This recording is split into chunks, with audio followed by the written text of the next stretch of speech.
losing on penalties to Grimsby in the second round of the Carabao Cup. That did happen, didn't it?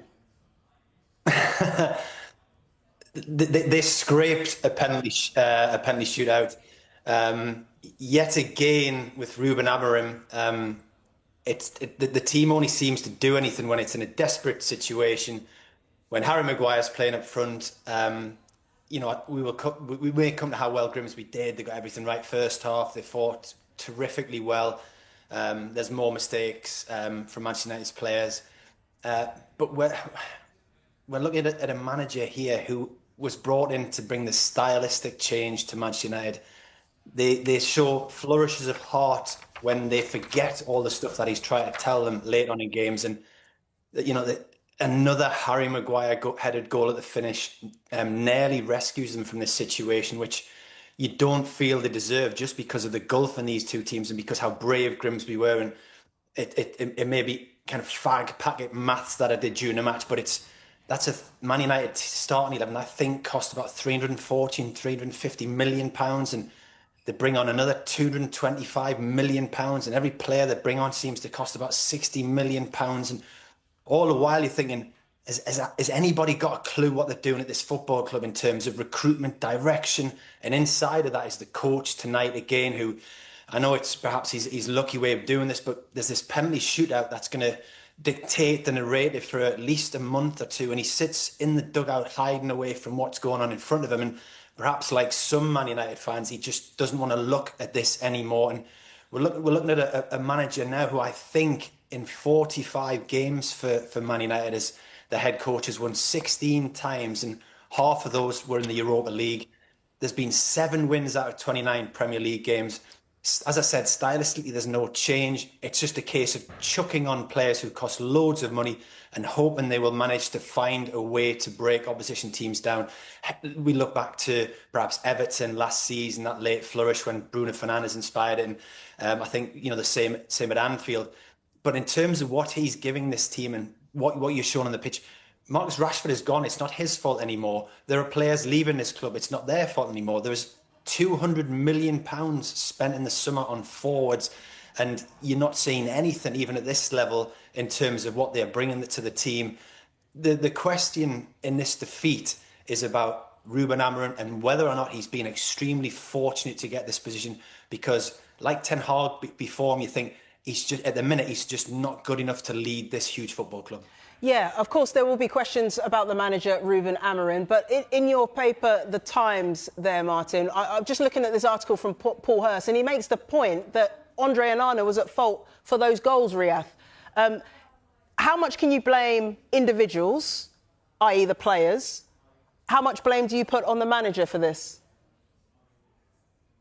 I think that goes to the heart of it. I think the real problem is you can blame both. It's not as easy as being able to put your hand on just one thing. The problems go right the way around the club, from the top right down to the down to the bottom, and it goes across the pitch and into the dugout. Now, I'm watching Onana there, and he's I'd say he needs to do substantially better on both goals. We've obviously had the debate about sort of Bayern dear earlier in the season already. How can Manchester United be in this kind of scenario where their 2 first choice goalkeepers cannot be trusted? Now, we can talk about the individuals all day long, but I pin so much of this on Amorim, and I remember feeling slightly conflicted by the virtue that was being made of his style when he came in, and the fact this is a man who's so wedded to one approach, almost as if that's a good thing. I don't see it as a good thing. I've never seen it as a good thing. It's predictable. You can set up for a team when you know exactly how they're going to play. I mean, give Ten Hag his due. It was absolutely dire, but he had no more idea than the rest of us of what they were trying to do. So at least there was a degree of unpredictability about it. Now, this 3-4-3, even if we use Bruno as an example of that, Amorim being so rigid, you've got this guy who's playing in a deep position. We'll come on to what that means for a guy like Kobe Mainu, who would ideally be playing in that position where Bruno's being plonked. But he started 3 games in a row now with Bruno and Casemiro in there. Bruno is absolutely wasted in that deep lying position. That is squarely on Amorim. Why can't he pivot? He has got Martin Samuel wrote a really good comment piece on this the other day. But if you go through that United squad and you put them into a 4-2-3-1, for instance, and you look at that starting 11 and the guys who would actually be playing in the positions they want to play, it would have to do better than this, because this is a rabble. And going to Martin's point there as well about the cost. I mean, look, just for the sake of trying new things, I looked up a quote from Dolly Parton. How can it cost so much to look this cheap? I don't want to take anything away from Grimsby, but we're talking about, in the post-Alex Ferguson years, this is one of the worst results United have had. And that's an incredibly wide sample to choose from. They don't show any progress. Now, you look at the signings that they made in the summer, there is no reason why this team should be struggling. In fact, I was at the Arsenal game on the opening day. I actually thought United looked very good and were unlucky to lose. Suddenly that disappears when they go to play Fulham. And tonight, with the players they had on the pitch, it's borderline unforgivable that they could be so poor.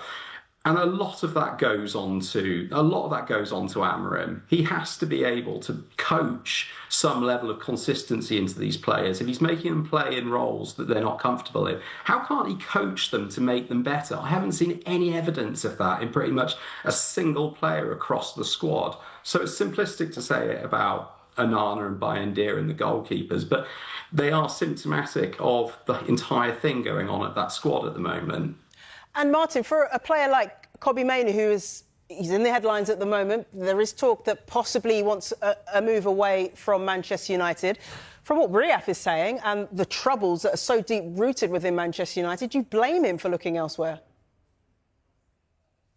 Well, this summer, Man United have spent another £200 million without bringing in major funds, and Arsenal spent another £200 million. And kind of agree with Riyadh in that Man United played well in the first game of the season, but you know which of those two clubs will be challenging for the title at the end of this campaign, and it won't be Manchester United.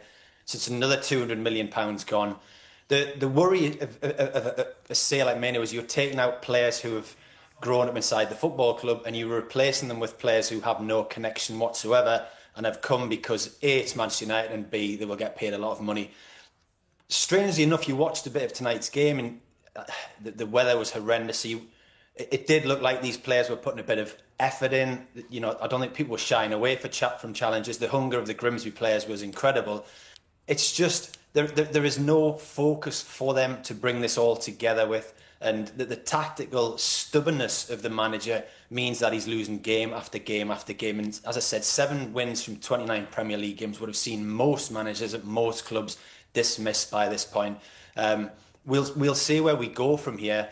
It's such a punishing result. And then Manchester City are the game after next, and the game after that is Chelsea. And he's, a Saturday game against newly promoted Burnley. 3 real banana skins of matches for a manager who doesn't know how to win games at the very, very top level for the football club that he was brought in to kind of save and start this new era.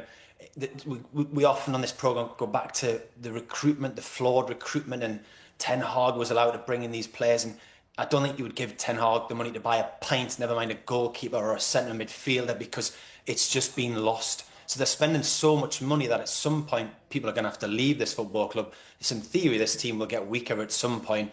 It was interesting, Manchester United fans, I think, had bought tickets for the Grimsby end that they shouldn't have been in. Grimsby found out the tickets were taken back. There's a greater desire and tactical nous, I think, from the fans to get into these games than there is from the Manchester United players during them. Yeah, we're getting a few of the back pages in. You can see the Guardian there, United, humiliated. We saw in the Telegraph, Grim Reapers. We've seen in the Times, grim for Amorim. Riyadh, is Rúben Amorim's job now more under pressure, more under threat after this particular result? Absolutely has to be. I think there was an element of good fortune. I'd also say it was the right decision not to get rid of him in the summer. But given how badly burnt Jim Ratcliffe would have felt by the whole Ten Hag situation, you could certainly have seen a scenario, particularly with how bad they were in Bilbao against Tottenham. I think he came into the season under a huge amount of pressure. He can't complain about the personnel that have been brought in over the summer. I think in Mbemo and in Cunha in particular, I think you're looking at two real quality players with Premier League experience. So he's been given everything in his favour. I think he's got to be under massive pressure because, like we're talking about here tonight, we can all see the shortcomings and we can all see how limited the progress has been, if in fact there's any progress there at all. And just on another thing, and it sort of sounds a little bit like coming in on the boundary rope now, but what's he doing during the penalty shootout? He sat there in his dugout. I know we can sometimes cling to these sort of tangential points and sort of make sort of grand observations, but you need a little bit of leadership in that squad, in that side. I don't think they get it from Bruno, tremendous player that he is, but I don't see him as a leader of men to be sort of profound about it. And you've got Rúben Amorim during a penalty shootout, sat in the dugout, nowhere to be seen, no visible presence. I'm sorry, but none of this stacks up for me as any kind of positive, progressive move for them. I think we all like his honesty. I think he's someone we all inherently want to see do well. But where's the evidence at the moment? You might see a good game every so often, and then it'll be followed by two which are either mediocre or dire. So I think we're at a point now where he's really got to deliver something. But in answer to your question, yeah, I think he's under tremendous pressure. Martin, you were nodding along there. Yeah, as I said, that you don't want to take everything away from Grimsby. This is a team that's fourth in League Two, managed really well tonight. The bravery of their players throughout was fantastic. Even great saves right at the death when they were losing. Sorry, when they win 2-1. Opportunities for, I think, Man United to win it with Delict, and they were putting everything on the line. The bodies. We don't want to detract from a brilliant English Cup night. The rain was nearly horizontal. People all around the country will have been watching that, and this is not disrespectful to Manchester United. They would have been cheering for Grimsby because we love cup upsets and we love the drama of that. But that Manchester United team at the minute is not good enough. It's not good enough for Manchester United Football Club. It's not good enough for their supporters. And it's a club that is lacking direction right the way through it. Yeah, thank you for your thoughts, gents. But of course, for Grimsby, it will live long in their history, won't it? They'll be celebrating tonight for many, many years to come. OK, gents, thank you for the moment. We're going to take a quick break. When we come back, we'll look at more of the sports stories in the morning's newspapers. Away from the football, we've had big news from the US Ryder Cup team. We'll look at how it's being covered next.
You're watching Back Pages tonight. Welcome back to Riyadh Al Samurai, Chief Sports Feature Writer for the Daily Mail, and Martin Hardy, who is Northern Sports Correspondent for The Times. I've already spoken about Manchester United and that massive Carabao Cup shock exit for them, and a manager under pressure in Rúben Amorim. Let's talk about another manager under pressure at Riyadh, and that is got to be Russell Martin of Rangers. They were thrashed 9-1 on aggregate in their Champions League qualifier against Club Brugge. But interestingly, he's spoken to TNT Sports after the match, Riyadh, and he said that he's had assurances about his future. He said that I've had a chat with them, the hierarchy, already. They're amazingly supportive. Really?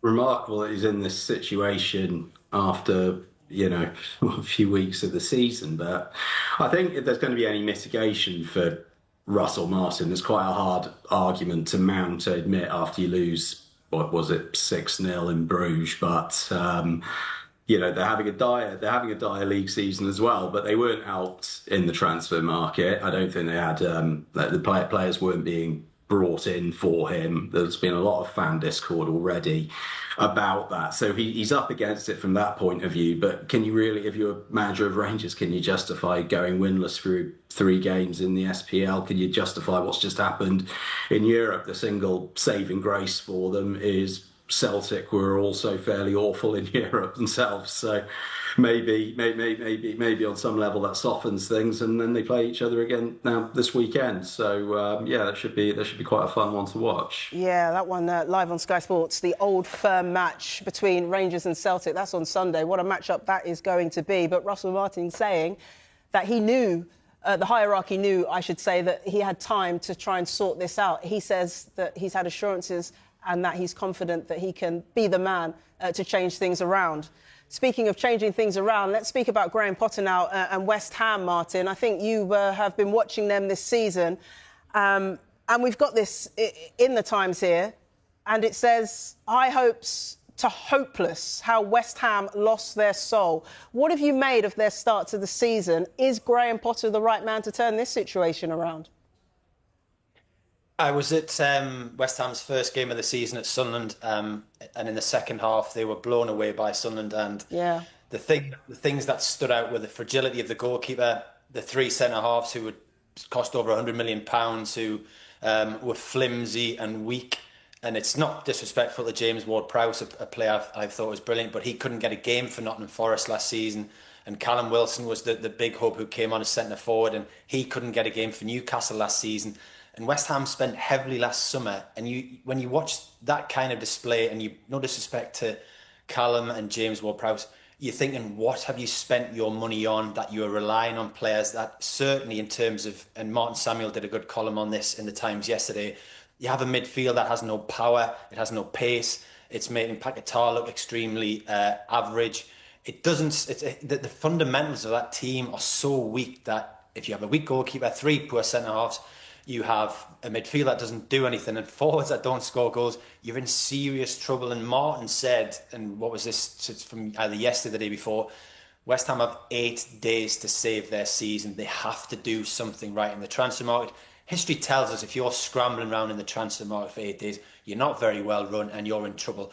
From our perspective, it makes the season more interesting because the 3 clubs in Burnley, Sunderland and Leeds who are showing real hunger will think, yeah, we can get West Ham, we might be able to get Wolves. There are teams above us this season that are certainly gettable for if we get a good, strong home record. And it was interesting, Graham Potter afterwards just was talking about going back to basics, and you're like, I think he was 20 or 21 games into his reign and there's 5 wins and it's probably now 2 wins in the last 14. The whole thing just doesn't feel right, and I think they were in all kinds of trouble. And we saw last night Jared Bowen arguing with fans at full time, and it's never ever a good sign. Whoever's at fault in that situation to say that. Yeah, let's just show that again. It's actually the Telegraph. It's Matt Law's article in the Telegraph, not the Times. My apologies. High hopes to hopeless. How West Ham lost their soul. Riyadh, you know it's bad when you can see that the players are clearly feeling the pressure. You've got their captain, Jared Bowen, arguing with fans. The Bowen one's the clearest illustration we see of it, but kind of just adding to Martin's list there about things to do with West Ham and why it's just dreadfully unimpressive. I'd love to see the statistics for the sort of the speed of their runs. They strike me as the slowest team in the league. I don't see any kind of damaging pace in that side, or certainly in any great numbers. I worry for Potter, because this was a huge moment for him. He took his, what we'd probably term as sabbatical after Chelsea. He really had to pick his club carefully, because how many more chances do you get? And this, if you're talking about sort of 2 wins in 14, we know which direction it's going in. So I'd be worried for him, because I do think there's a very, very talented manager there who I think he's put himself in the wrong place at the wrong time. Yeah. Let's move on to tennis now, shall we? Because it's been an up and down kind of time for the Brits in terms of the US Open. Jack Draper has had to pull out, but Raducanu seems to just be going from strength to strength. They've gone with Raducanu relives glory days with best displays since her 2021 triumph. Riyadh, she's through to the third round and playing really well. She is. I watched elements of the game today. She's and well, look, we saw a lot of signs of this at Wimbledon, and certainly since then as well. We're moving into this phase where she is seeming to have a better run of fitness. She's obviously just made a change of coach again to go with Roy, who was working with Nadal. But she's lost 6 games in 2 matches so far. I've not yet seen the results from tonight, but it was looking like she might face Rybakina. That's going to be awfully tough in the third round. And when I talk about fitness, she was rubbing her back at times today as well. So you got to keep an eye on that. But the way she's playing, the way she's serving, depth of her ground strokes, she is looking very strong again, and that's exciting. I think we need to temper it a little bit by saying a little bit like the last run, the fairytale of New York in 2021. She has had a favourable draw so far. She's not played someone ranked higher than her. So the third round will be the kind of test of really whether or not people should start getting extremely excited again. Well, I think British tennis fans have already started getting excited. OK, let's move to the Ryder Cup. We're going to talk golf now. James Corrigan also in the Telegraph speaking about the US Ryder Cup team picks. James Corrigan with the article here. Bradley enhances authority by putting team before self. What do you make of this, Martin? He won't be a playing captain. I think only an American could come out and say that he'd broken his own heart by not picking himself after months of deliberation, in which he finally says, yeah, I made my mind up ages ago. Maybe I'm being a little bit harsh. He should just get on and captain the team, which is what he probably should have said 6 months ago. Yes, we can see Justin Thomas got the nod ahead of him 2 years ago, and this time he has picked Justin Thomas ahead of himself, which gives it a bit of sport and romance.